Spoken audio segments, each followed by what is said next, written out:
नमस्कार, आप देख रहे हैं न्यूज़ टाइम नेशन। मैं हूं आपके साथ उमैर आज़मी। आज हम मौजूद हैं उत्तर प्रदेश की राजधानी लखनऊ में और हमारे साथ कई अहम मुद्दों पर ख़ास बातचीत करने के लिए मौजूद हैं कांग्रेस नेत्री उरुषा राणा जी। उरुषा जी, बहुत बहुत स्वागत है आपका न्यूज़ टाइम नेशन। पहला सवाल हमारा आपसे ये है कि आप टीवी डिबेट देख रहे होंगे पिछले कुछ हफ्तों से। एक रामचरितमानस की 4 चौपाइयों को लेकर डिबेट चल रही है। क्या आपको लगता है कि जो बेरोज़गारी है, जो हालात देश प्रदेश में बिगड़ रहे हैं, इन मुद्दों पे चर्चा होनी चाहिए या फिर अहम मुद्दा यही है रामचरितमानस? देखिए, इस पे डिबेट आई थी मेरे पास कई चैनल से, लेकिन मैं बैठी नहीं थी। देखिए, इन सब पे डिबेट होना ही नहीं चाहिए। और पहली बात कि किसी धर्म के बारे में, चाहे वो कोई नेता हो या कोई भी हो, किसी को वो नहीं है कि वो किसी के धर्म को उल्टा सीधा बोले, गलत बात करे। हर आदमी का अपना धर्म है, कोई किसी को पूछता है, कोई किसी को पूछता है, तो इसमें इंटरफेरेंस करने की ज़रूरत नहीं है, ये गलत चीज़ है। दूसरी बात, मुद्दे बहुत हैं, उन मुद्दों पे बात नहीं होती। बेरोज़गारी ले लिए, महंगाई ले लिए, महिलाओं पे अत्याचार ले लिए, और भी चीज़ें हैं, सड़कें ले लिए, पूरे हिंदुस्तान का जो आज हाल है वो ले लीजिए, है ना। तो मुद्दे तो बहुत हैं, लेकिन उन मुद्दों पे बात नहीं होती। अफसोस की बात है, और होती भी है तो हम लोग आते हैं डिबेट पे, बड़ी बड़ी बातें करते हैं, फिर वो मुद्दे ख़त्म हो जाते हैं, वहीं पे ख़त्म हो जाते हैं। हमें ये सोचना होगा हमको कैसे इन मुद्दों को लाना है और उसका कैसे हमें मतलब सही करनी है। बेरोज़गारी कैसे हट सकती है, जो महंगाई है उसके लिए कैसे वो कम हो सकती है, तो ये सब के लिए बोलना पड़ेगा। देखिए, बिना बोले तो खाना भी नहीं मिलता। तो आपको अपने लिए नहीं है, आपको इस देश के लिए लड़ना है, लोगों के लिए लड़ना है, ये सोचना चाहिए। समाजवादी पार्टी के जो लीडर हैं स्वामी प्रसाद मौर्य जी ने, उन्होंने अपने बयान दिए, तो क्या आपको लगता है कि ये गैर जिम्मेदाराना उनका ये बयान है? भाई, उन्होंने दिया बयान, वो बड़े नेता हैं, लेकिन जहाँ तक है अवॉइड करना चाहिए, कोई भी हो, बस मैं ये कहूँगी।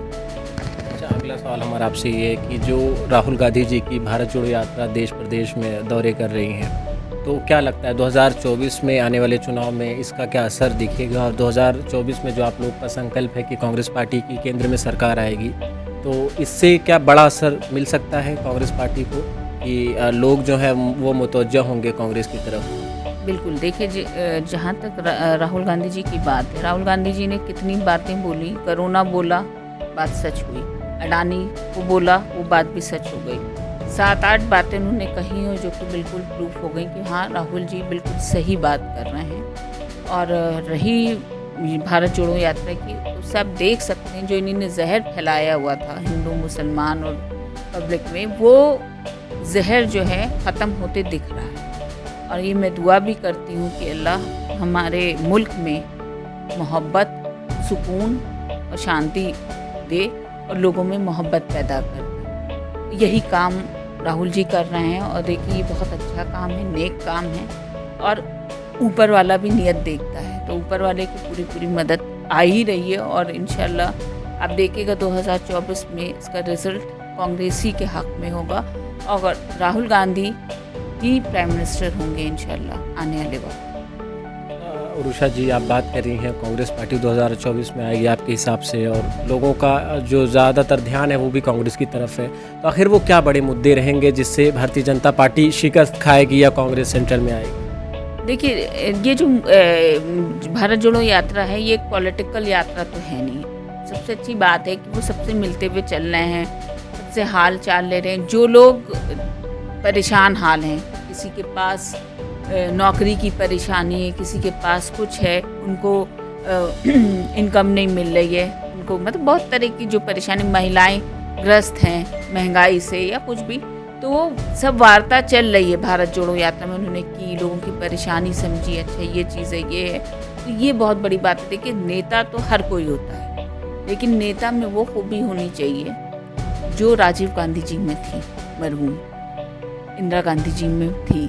क्योंकि ज़मीनी आप अगर नहीं हैं, आप उड़े उड़े फिरेंगे तो लोग कहेंगे अरे ये ठीक है, ये आएंगे, तो ये चीज़ नहीं है। ये राहुल जी में है कि ज़मीनी नेता हैं, वो सबसे मिल रहे हैं, चाहे गरीब हो।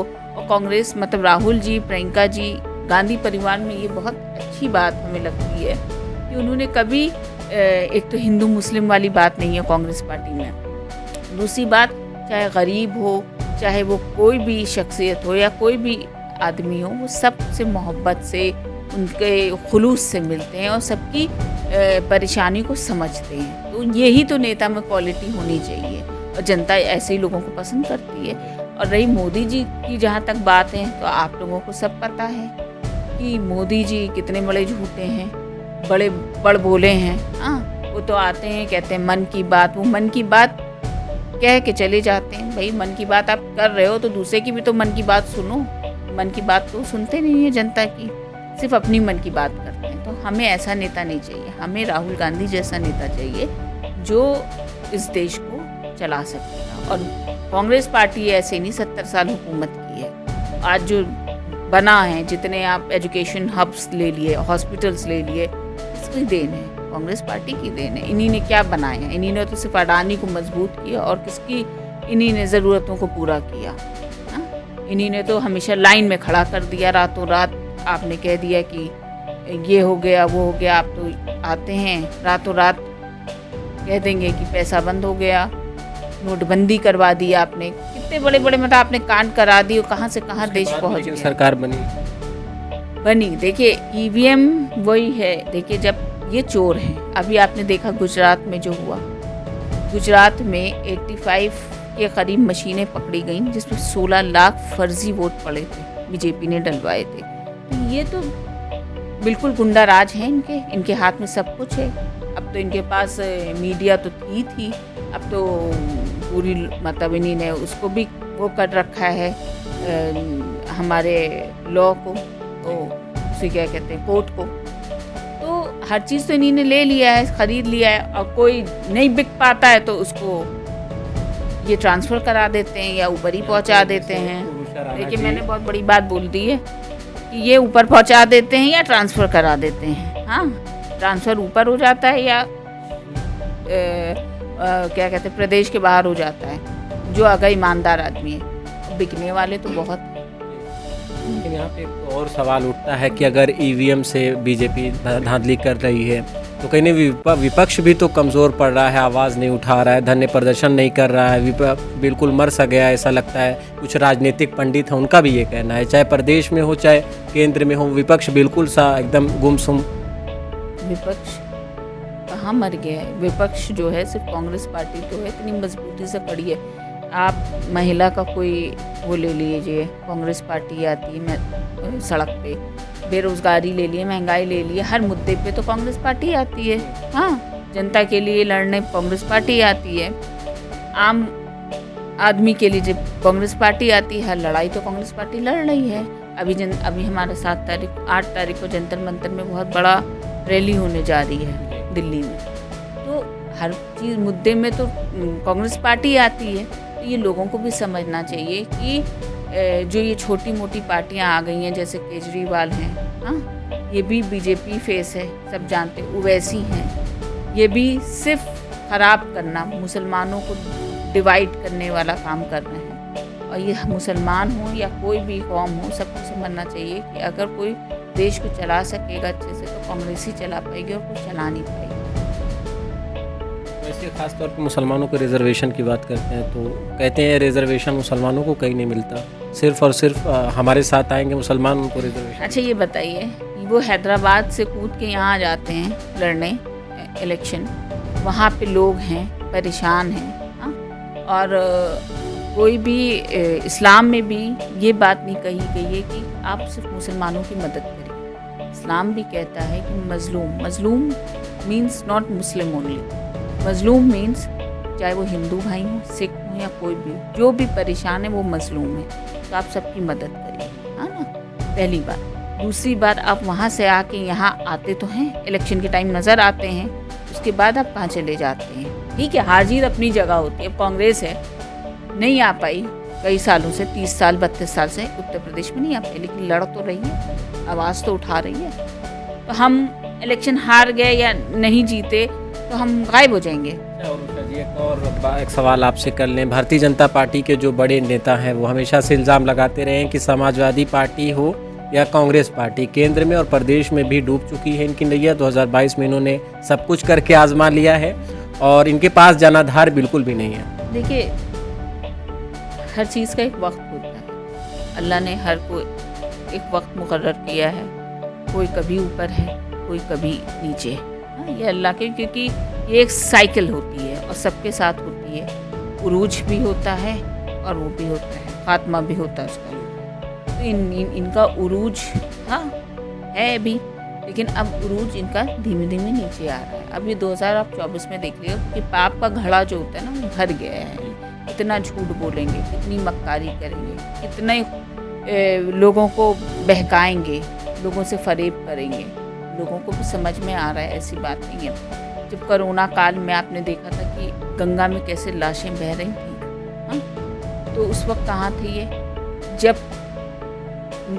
राहुल जी ने उसी वक्त बोल दिया था कि सब रास्ते आप बंद करा दीजिए, एयरपोर्ट्स सील करा दीजिए, कोई फ़्लाइट्स ना आए बाहर से, क्योंकि कोरोना बहुत ख़तरनाक वो आ रहा है। ये लोग हंस रहे थे, है ना? उस वक्त नहीं, जब कोरोना फैल गया, कितनी लोग मर गए, पूरे घर चले गए, तो इनको होश आया। तो हम कहते हैं कि होश फिर क्यों आता है? क्यों हमारे यहाँ हिंदुस्तान में हम एक चीज़ देखते हैं कि जब हमारे यहाँ सब चीज़ हाथ से निकल जाती है, लोग मर जाते हैं, सब कुछ बिगड़ जाता है, तो ही क्यों हम उसकी तैयारी करते हैं? भाई, हम पहले से तैयार होना चाहिए ना। हमारा मुल्क कोई छोटा मोटा मुल्क नहीं है। हम लोगों का मुल्क बहुत बड़ा है। जी, आपके सवाल का जवाब आपसे ले लेते हैं। कांग्रेस पार्टी 2024 में आएगी और किन मुद्दों पे आएगी, और क्या हालात बदलेंगे 2022-24 में ऐसे कि कांग्रेस पार्टी फिर से केंद्र में आ सकती है? देखिए, अभी जब हिमाचल में इन्होंने सरकार बनाई, और भी जहाँ हमारी सरकारें हैं, सबसे अच्छी बात है जो वादा करती है कांग्रेस पार्टी वो करती है। अभी हिमाचल में भी जो इन्हीं ने वादे किए थे उसको पूरा किया। गैस सिलेंडर 500 में मिल रहा है, आज हम लोग यहाँ 1100 में ले रहे हैं सिलेंडर। तो पहली बात तो ये चीज़ है, वहाँ के लोगों ने जश्न भी बनाया कि वाकई कांग्रेस पार्टी ने जो वादा किया उसको निभा रही है। तो दूसरी बात, जो बेरोज़गारी जो भी है लड़ाई, अभी राहुल जी ने बहुत सारी चीज़ें डिस्कस की मीडिया से कि हम ये काम करेंगे कि जो छोटे छोटे बिजनेसमैन हैं जिनका काम नहीं बढ़ रहा है, उनको भी हम बड़े बिजनेस उसमें लाएंगे। जो अनएम्प्लॉयमेंट है, जो बच्चे हैं पढ़ रहे हैं, डिग्रियां लिए हुए हैं, नौकरी नहीं मिल रही। पहले होता था डिग्रियां लेना मुश्किल होता था, नौकरी मिल जाती थी। अब डिग्रियां बड़ी बड़ी लेके आप घूमिए, मिलना कुछ नहीं है। इसी सब चीज़ों को लेके हम लोग आएंगे कि कैसे हमारे जो, क्योंकि लाजमी है, क्योंकि हमारे ये जो बच्चे हैं, चाहे वो लड़के हों चाहे लड़के हों, ये हमारा फ्यूचर है हमारे हिंदुस्तान का। तो इनको कैसे हम लोग, ये कहते हैं आत्मनिर्भर की बात करते हैं, इंडिपेंडेंट की, तो इन्होंने कब किया? इन्होंने तो सब बर्बाद करके छोड़ दिया। हम लोग करना चाहते हैं कि हमारा मुल्क तरक्की करे, हमारे बच्चे तरक्की करें। बच्चे तरक्की करेंगे तो मुल्क अपने आप तरक्की करेगा। यही सोच है। बहुत बहुत शुक्रिया हमसे। शुक्रिया। इस वक्त हमारे साथ मौजूद थी कांग्रेस नेत्री उरुषा राणा जी। आपको बता दें, उन्नाव से पुरवा की सीट से कांग्रेस पार्टी के टिकट पे चुनाव भी लड़ चुकी हैं और इन्होंने बहुत सारे मौजू पे इन्होंने तफसीली गुफ्तगू हमारे साथ की। कैमरामैन आतिफ शेख के साथ Umair Azmi, news time nation, Lucknow. Subscribe करें आपका अपना चैनल न्यूज़ टाइम नेशन, और हर खबर सबसे पहले पाने के लिए बेल आइकॉन जरूर दबाएं। और हाँ, खबरें पसंद आ जाएं तो लाइक और शेयर करना ना भूलें।